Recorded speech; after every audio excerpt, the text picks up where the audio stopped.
नमस्कार दोस्तों, टेक्निकल सुविधा में आपका स्वागत है। दोस्तों, आज का टॉपिक है सीलिंग फैन के वाइंडिंग के कनेक्शंस कैसे चेक करें। आज का वीडियो उन लोगों के लिए बहुत फायदेमंद है जो लोग इलेक्ट्रिक का काम नया नया सीख रहे हैं। इसलिए वीडियो को पूरा देख लेना ताकि सीलिंग फैन और उसके स्टेटर वाइंडिंग के कनेक्शंस के बारे में आपके सब कॉन्सेप्ट्स क्लियर हो जाएंगे। और जब भी कोई सीलिंग फैन आपके पास रिपेयरिंग के लिए आएगा तब आप उसे आसानी से चेक कर सकोगे। सीलिंग फैन का स्टेटर चेक करने के लिए आप मल्टीमीटर या सीरीज टेस्ट लैंप का भी इस्तेमाल कर सकते हैं। आज मैं आपको इन दोनों तरीकों से वाइंडिंग के कनेक्शंस कैसे चेक करते हैं, कौन से तार में फेज और कौन से तार में न्यूट्रल देना है, कौन से दो तारों में कैपेसिटर जोड़ना है और कौन सा वायर कॉमन होता है, इसकी पूरी जानकारी आज मैं आपको देने वाला हूँ। इसलिए इस वीडियो को एंड तक देख लेना। और अगर आप हमारे चैनल पे नए हो तो चैनल को सब्सक्राइब जरूर करना और बेल आइकन को भी प्रेस कर देना ताकि आगे आने वाले सब इम्पोर्टेंट वीडियोस की नोटिफिकेशंस आप तक मिलती रहेगी। सबसे पहले आपको सीलिंग फैन के स्टेटर वाइंडिंग के बारे में बेसिक जानकारी होना जरूरी है। आप यहाँ देख सकते हो कि मेरे हाथ में एक सीलिंग फैन का स्टेटर है। इस स्टेटर में दो वाइंडिंग्स हैं। ये जो बाहर के साइड में वाइंडिंग किया है ये इसका मेन वाइंडिंग है और जो अंदर की साइड में है ये इसका ऑक्सिलरी वाइंडिंग है। तो इस स्टेटर में दो वाइंडिंग है, एक है मेन वाइंडिंग, इसको आप रनिंग वाइंडिंग भी कह सकते हैं, और दूसरा है ऑक्सिलरी वाइंडिंग जिसे आप स्टार्टिंग वाइंडिंग भी कह सकते हैं। हर एक वाइंडिंग के दो सिरे होते हैं, तो ये दोनों वाइंडिंग के टोटल 4 सिरे होते हैं। मैं यहाँ एक डायग्राम की मदद से समझा देता हूँ ताकि आप अच्छी तरह से समझ सको। ठीक है, इस डायग्राम में ये रेड कलर से जो ड्रॉ किया है ये इसका मेन वाइंडिंग है। ये जहाँ एस लिखा है यहाँ से ये स्टार्टिंग पॉइंट है इसका, और ये लास्ट जो है एफ फिनिश पॉइंट है। इस वाइंडिंग को आप रनिंग वाइंडिंग भी कह सकते हैं या फिर मेन वाइंडिंग भी कह सकते हो। और ये जो ब्लू कलर से ड्रॉ किया है ये इसका स्टार्टिंग वाइंडिंग या ऑक्सिलरी वाइंडिंग है। यहाँ से स्टार्ट होता है तो ये एस यहाँ लिखा है और जहाँ फिनिश होता है वहाँ एफ लिखा है। इस तरह से इन दोनों वाइंडिंग के दो दो मिला के टोटल 4 सिरे होते हैं। बल्कि जब भी हम प्रैक्टिकली सीलिंग फैन के स्टेटर में देखते हैं तो आपको 3 ही वायर दिखाई देंगे। तो इस डायग्राम को हम थोड़ा और सिंपल बनाते हैं। ये जो राउंड शेप में डायग्राम है इस थोड़ा स्ट्रेट लाइन में ड्रॉ करके मैं आपको बता देता हूँ। ये है स्टार्टिंग वाइंडिंग, स्टार्ट एंड और फिनिश एंड, और ये है रनिंग वाइंडिंग, ये इसका स्टार्ट पॉइंट है और ये इसका फिनिश पॉइंट है। तो ये दोनों वाइंडिंग के मिला के टोटल 4 एंड हो गए। तो वाइंडिंग में प्रैक्टिकली क्या होता है, हर एक वाइंडिंग का एक एक एंड आपस में जोड़ दिया जाता है और वहाँ से एक वायर निकलती है जिसको हम कॉमन वायर कहते हैं। तो इसके जो है फिनिश पॉइंट है दोनों आपस में जोड़ दिए हैं, और ये जो स्टार्टिंग पॉइंट है एक स्टार्टिंग वाइंडिंग का और एक रनिंग वाइंडिंग का, तो ये दोनों के बीच में कैपेसिटर जोड़ दिया जाता है।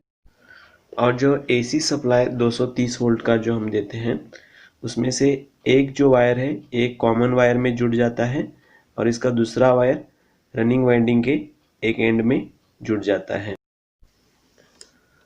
अब हम इस स्टेटर में प्रैक्टिकली फाइंड आउट करेंगे कि इसमें ये तीनों में से कौन सा वायर मेन वायर है यानी कॉमन वायर है, और कौन से दो वायर में कैपेसिटर लगेगा, और कौन से दो वायर में हमको फेज न्यूट्रल का सप्लाई देना है। तो यहाँ टोटल 3 वायर है, एक येलो है, रेड है और ब्लू है। तो फॉर एग्जांपल समझो कि ये जो रेड है ये कॉमन वायर है, तो ऑफकोर्स ये बचे हुए जो दो तार ये तो कैपेसिटर के होंगे। लेकिन होता क्या है, जब हम इलेक्ट्रिक सप्लाई देते हैं तो एक वायर एक कॉमन वायर में जुड़ जाता है और दूसरा ये दोनों में से किसी एक में देना होता है। तो जो दूसरा जो वायर है ये इसके मेन वाइंडिंग के जो तार है उसी में ही देना होता है। तो सबसे पहले हमको क्या करना है, कॉमन वायर फाइंड आउट करना है और उसके बाद इसमें कौन सा ऑक्सिलरी वाइंडिंग है और कौन सा मेन वाइंडिंग का सिरा है ये फाइंड आउट करना है। तो इसके लिए हम क्या करेंगे, और एक बार ड्राइंग की मदद ले लेंगे। ये जो ब्लू कलर में है ये इसका स्टार्टिंग वाइंडिंग और रेड कलर में जो है ये रनिंग वाइंडिंग, और इसके दोनों एंड यहाँ एक दूसरे से जोड़ दिए हैं और इस साइड में इधर कैपेसिटर लगेगा। ठीक है, तो सीलिंग फैन स्टेटर वाइंडिंग में क्या होता है, जनरली ये जो रनिंग वाइंडिंग का रेजिस्टेंस इसके कंपैरेटिवली ज़्यादा होता है।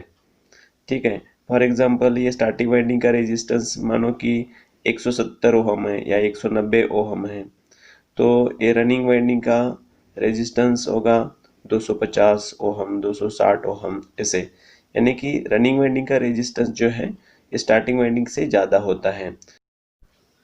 और जब आप इन दो पॉइंट्स में मल्टीमीटर से रेजिस्टेंस चेक करोगे तो ये रेजिस्टेंस सबसे ज़्यादा होगा, क्योंकि ये दोनों वाइंडिंग के रेजिस्टेंस की टोटल होती है, क्योंकि ये दोनों स्टार्टिंग वाइंडिंग और मेन वाइंडिंग सीरीज में जुड़े हुए हैं, इसलिए इन दोनों की जो रेजिस्टेंस है उनकी एडिशन होके यहाँ आपको रीडिंग मिलेगा। तो ये दो एंड के बीच कैपेसिटर लगेगा और जो बचा हुआ पॉइंट है वो होगा कॉमन वायर। तो कॉमन वायर से यहाँ तक एक रीडिंग लेंगे और कॉमन वायर से यहाँ तक एक रीडिंग लेंगे, और ये दोनों रीडिंग में से जो रीडिंग सबसे कम होगी वो स्टार्टिंग वाइंडिंग और जो ज़्यादा होगी वो होगी आपकी रनिंग वाइंडिंग। तो ये है 3 वायर, एक येलो, रेड और ब्लू।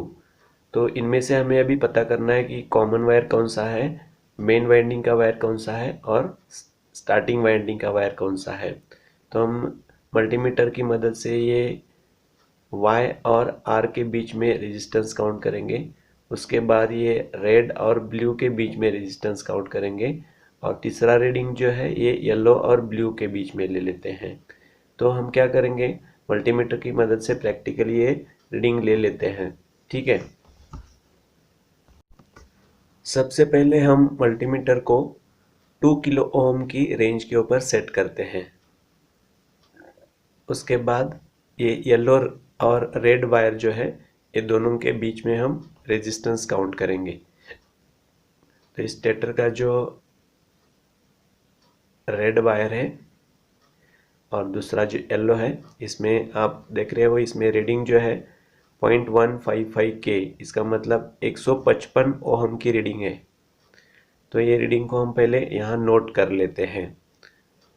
तो येलो और रेड वायर के बीच में 155 ओहम का रीडिंग है, तो यहाँ हम पहले इसको नोट कर लेते हैं 155 ओहम। तो ये हो गया एक रीडिंग। अब हम क्या करेंगे, रेड और ब्लू ये दोनों वायर के बीच में रेजिस्टेंस काउंट करेंगे। ये ब्लू और रेड, यहाँ 231 ओम का रेजिस्टेंस आप देख रहे हो, तो इसको भी हम नोट कर लेते हैं 231 ओहम।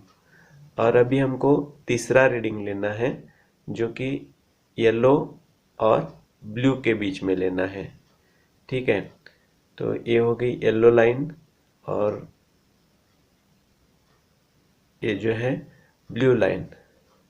तो येलो और ब्लू के बीच में 390 ओहम का रेजिस्टेंस दिख रहा है, तो इसको भी हम यहाँ नोट कर लेते हैं 390 ओहम। ये सबसे ज़्यादा वैल्यू है ये तीनों में से, तो इसका मतलब जो है ये येलो और ब्लू जो है ये दो कैपेसिटर के वायर होंगे, क्योंकि ये दो वायर के बीच में ज़्यादा रेजिस्टेंस है। ठीक है, और जो बचा हुआ वायर जो है ये रेड वायर ये कॉमन हो गया, और ब्लू और येलो में कैपेसिटर लगेगा। और अभी हमको फाइंड आउट करना है कि इसमें मेन वाइंडिंग कौन सा है।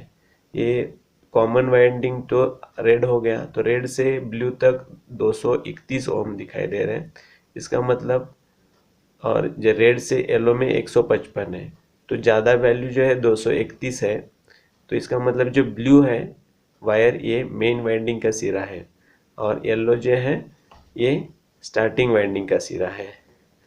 तो हमें जो सप्लाई देनी है ये कॉमन वायर रेड और मेन वाइंडिंग का सिरा ब्लू।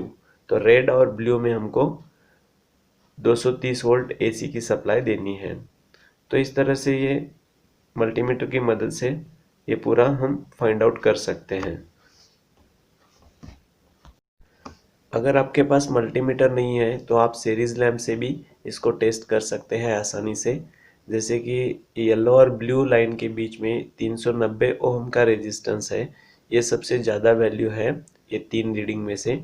तो यहाँ आप सीरीज लैंप लगाओगे तो यहाँ सबसे कम ग्लो होगा बल्ब, क्योंकि जितना रेजिस्टेंस ज़्यादा उतना बल्ब कम ग्लो होगा। तो दोस्तों उम्मीद करता हूँ कि ये सब आपकी समझ में आया होगा।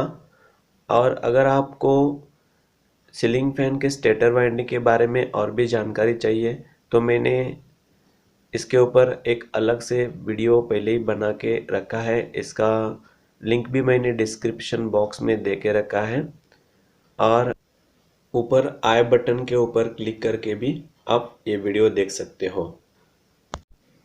धन्यवाद दोस्तों, आपका दिन शुभ हो।